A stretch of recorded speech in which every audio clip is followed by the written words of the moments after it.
This video is brought to you by Gamersubs. Use code MHB at checkout for 10% off your next order. I've got a bucket list of platinum trophies I want in 2024. I've got some of my all-time favorite games I started the trophy hunting process but never finished. I want to finally knock off my backlog, more challenging platinum trophies, etc. Well, you know what?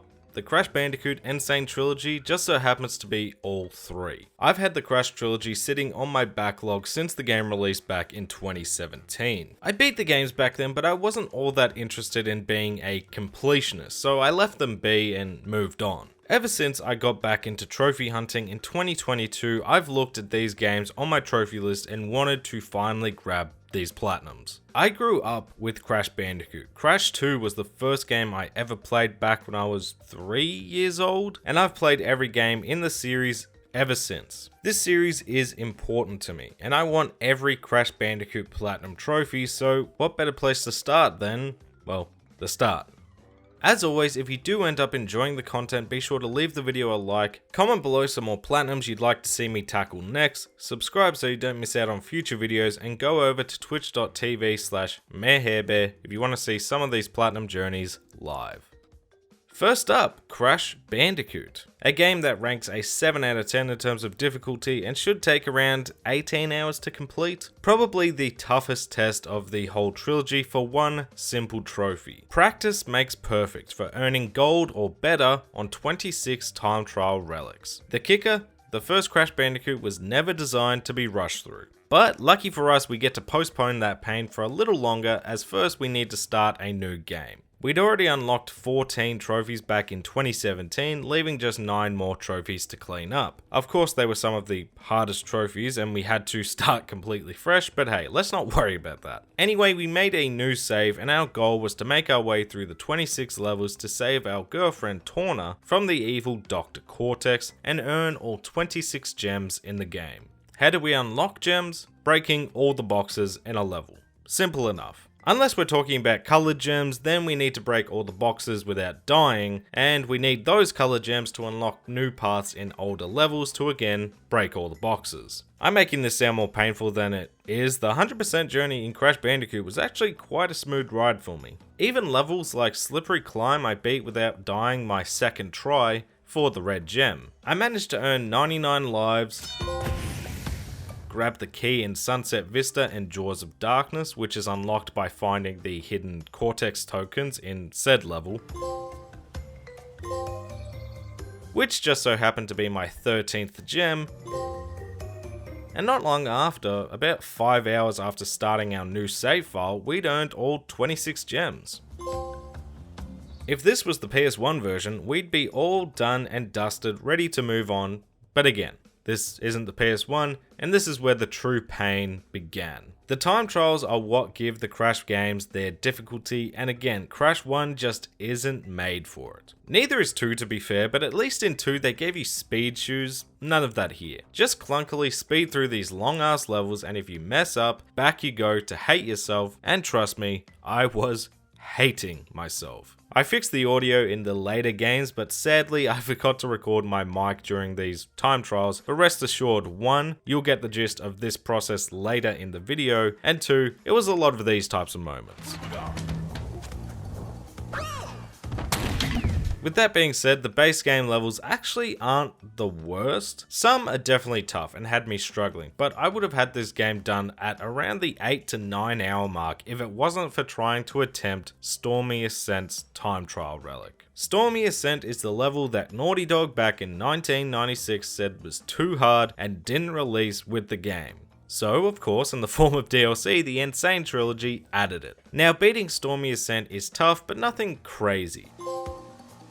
The time trial, on the other hand, I spent 5+ hours attempting throughout this game and still have yet to finish the level without dying, let alone get a gold relic. It got so bad that I psyched myself out of time trials altogether and had to retry the first level a couple of times to get gold. I've given up on that trophy, but Editor Jimmy will let you know if we complete it later.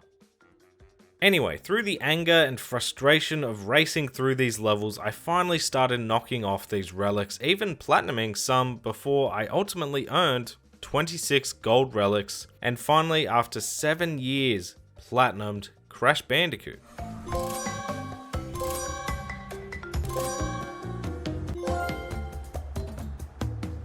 One down, 2 to go. Now, as much as I have nostalgia for the original Crash Bandicoot, 2 and 3 are where my nostalgia is at an all-time high, and especially when it comes to Crash 2. I know it like the back of my hand, but according to PSN profiles, it is also regarded as an easier game to platinum, scoring a 6 out of 10 in difficulty with a time estimate of around 14 hours to complete. Again, like Crash 1, I was starting this journey with 17 out of the 25 trophies already in the bag, and outside of 2 simple trophies like entering and exiting the first level without grabbing the crystal to annoy Cortex infuriated, or defeating 5 enemies with Coco's belly flop. There we go. Boom shakalaka. The bulk of the remaining trophies were about getting every gem and once again getting a gold relic in all 27 levels for Wumpa Burner engaged. But before we get there, we need to start a new game, and this time trust that Cortex is telling us the truth and he's a good guy now, as he makes us collect all 25 crystals. The game is called Cortex Strikes Back, so I'm sure you can gather how that goes down. Yeah, Cortex robs us at the end and we engage in the worst boss fight of all time. Similar to Crash 1, after the story is complete, back we go to clean up any gems we may have missed along the way, after we, of course, notch up our lives to 99 again by exploiting this beehive glitch, which requires you to spin away all 5 bees at once for a life in return, and just rinse and repeat. Woohoo! 99% perspiration. Anyway, gen cleanup time, and Crash 2 really ups the ante in a few levels. Most of the gem collecting is smooth sailing, and a lot of levels you can knock them out in your first go. The colored gems don't rely on no death runs and mix it up like racing to the end of a level, for instance. But a couple of levels are straight awful, and yes, I'm looking at you, Cold Hard Crash, and piston it away, which in order to break every box in the level, you need to play through the level without dying to reach the death platform, make it through said platform in one piece, and then backtrack back to the platform and continue on with the level so you don't miss any boxes. You need to pick where to set your checkpoint in case you mess up, hope you have some Aku Aku backup. Honestly, just pray it ends soon. Also, not as bad as those levels, but the backtracking in general is a pain in the ass. Pull the damn camera back. But after, again, 5 or so hours, we'd finally earned our 42nd gem, Laser Powered Vengeance. And now came the fun part, relic racing time. Like I mentioned in the Crash 1 portion, Crash 2 also didn't include time trials in the original game, but thankfully we do get speed shoes this time around, and that paired with the slide jump, and you can blast through these levels. I even first tried a number of levels, got platinum relics. Most levels only took a few attempts to nail down, but that's not what you're here to see. Roll it. He barely touched the water. You didn't even give me a chance to jump, you quit. Oh, you. What the was those? Oh my good god. Land on the platform, you dumb fuck. Yeah, this seems, again, it seems so fair. Cold Hard Crash, Cold Hard fuck's sake! Why did he jump further with the f***ing Aku Aku Mars? Yep. Yeah, I definitely lost my cool at some levels, but hey, one by one we started knocking out these gold relics. First 5. Platinum! Nice! Kick the tires. Then 10. Light the fires. And ultimately getting a gold relic in all 27 levels, and after 10 hours, finally snagging Crash Bandicoot 2's Platinum. Yes, this should be it. Oh, I almost fucked it up. Yes! Oh my good lord. The incredible Crash Bandicoot. Leaving us with just one more game to go.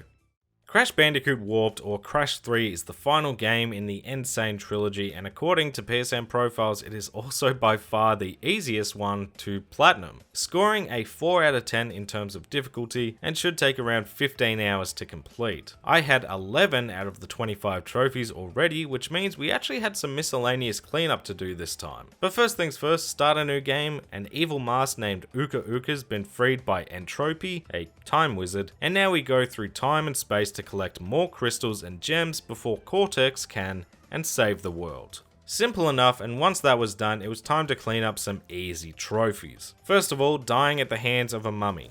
Oh, actually, we can get a quick trophy if I just go like that. Come on, buddy. Figure it out. Keeping Crash under wraps. Earning 99 lives once again, which has no real easy glitch or exploit, and instead just requires you to grab these 5 lives real quick and reload your autosave. Alright, trophy! A stitch in time saves 99. Find this chicken in level 1 and keep killing it with your fruit bazooka. Trigger clicking good. Defeating 5 enemies with the death tornado spin as Coco. Alright, category 5. We're smashing these out. Solving this riddle with our bazooka. Just wait for the reticle to turn red and shoot. The riddle of the Sphinx. And bob and weave the definitely not poo these jar monkeys toss at you until they stop appearing and destroy all pots. Your moment of zen. Not sure why I didn't do these back in the day, given it took me less than half an hour to knock all these out, but hey, it's time to move on to the 100% cleanup, and you know the rules. Except not really, because Crash 3 does things a little bit differently. You see, you can't unlock all the gems this time around until you complete 25 of the 30 time trial relics, because these relics will unlock secret paths or brand new levels, which is where you'll pick up those remaining gems to nab, bringing down the house. So after we cleaned up as many of the gems as we could, it was time to jump straight into some gold relic racing, and I've got to be honest, big shock incoming. When a game has time trials in mind from the beginning, they're a lot easier to complete. Who would have thought? Don't get me wrong, there's some time trials that did give me some grief, had me showing my true colors to my lovely viewers. See? Fuck off, you fucking dickhead. And while I was live, I was definitely picking and choosing levels because the vehicle controls in this game are straight ass. But overall, this was a much cruisier experience than the first 2 games. But like I said, I was a bit picky and choosy about this process, going back and forth between relic racing and gem collecting. So the first step was to knock out the 5 and 10 relics. Hey, buckle up, boys. Yes, there we go. With 10 relics that allowed me to grab the final colored gem through a secret path, with said gem I went back to the level Dynamite to use the secret exit, unlocking one of the 2 secret levels. There we go, getting carried away. Which we also needed the gem and to time trial, which I did simultaneously. With that out the way and with all colored gems, I smashed out any remaining levels that needed this last gem and then went ham on the time trials until I reached 25. Going into all 5 extra levels and secret paths, snagging the remaining gems, leaving just 1 gem remaining. So I headed to Road Crash, smacked into the alien sign near the beginning, and here was the level I dreaded the most. Hot Cocoa. Hot Cocoa is a non-linear jet ski level filled with bombs and nitro crates. It's a pain with slippery jet ski controls, but the box gem isn't what I was worried about, as I unlocked my 42nd gem and earned all bonus level gems. Giving 102%? Bringing down the house, nice. Which took me over 100% and let me find Fake Crash in the first level and shoot him with the bazooka for another trophy. Except no substitutes. But with 29 out of the 30 time relics done, we needed to head back to Hot Cocoa and finish this. You need to plot a path here. Again, this is an open level and your goal is to detonate the nitro boxes at the entrance, and I thought I'd need to dissect a guide to get this done. Turns out this is a really easy level to get to gold, and I did it my first try, unlocking the trophy for 30 gold relics, and finally after all these years earning every platinum trophy in the Crash Bandicoot N'Sane Trilogy. Yes! First try. That was easy. The trilogy's done. Oh my god. Oh, and for those wondering, top 3 time trials that made me hate myself the most in each Crash game go to Sunset Vista, The High Road, and Stormy Ascent for Crash 1. Thank goodness I don't need 100% on PlayStation for Platinum trophies. Cold Hard Crash, Piston Away, and Hanging Out for Crash 2. Just tough levels and tight times to snag gold. High Time. That was about the only level in Crash 3 that gave me continuous grief. Again, Crash 3 is pretty chill.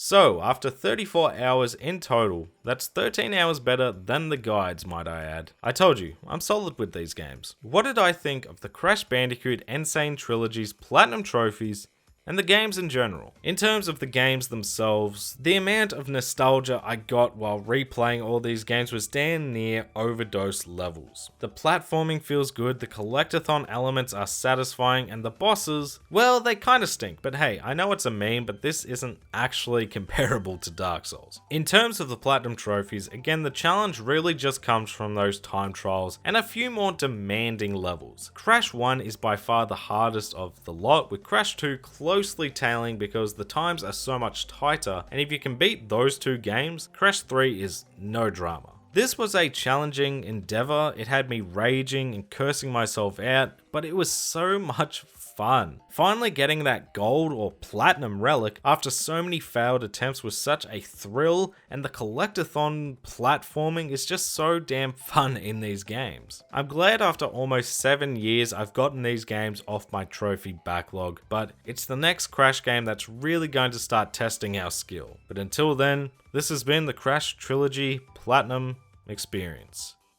Thank you all so much for watching. Make sure if you did enjoy the video to leave it a like because it helps let me know that you enjoyed yourself. Comment below some more games you want to see get platinum next. Thank you to all my channel members for that extra level of support, and special thanks to those in the Bear Club. G&T Puppy, Jackie White, Nugget, Dark Wolf, Daniel Fitzgerald, Scott Unwin, Steel Vanguard, and NPO Crusader. It really does mean a lot to me. If you're new to the channel, make sure to subscribe. Go give my socials a follow if you fancy, at MayorHairBear. Join the Discord server to have a chat. Go and chuck me a follow on Twitch if you want to see some of these Platinum Journeys live, or MayorHairBear VODs if those pesky time zones don't line up for you. And I'll catch you all in the next video.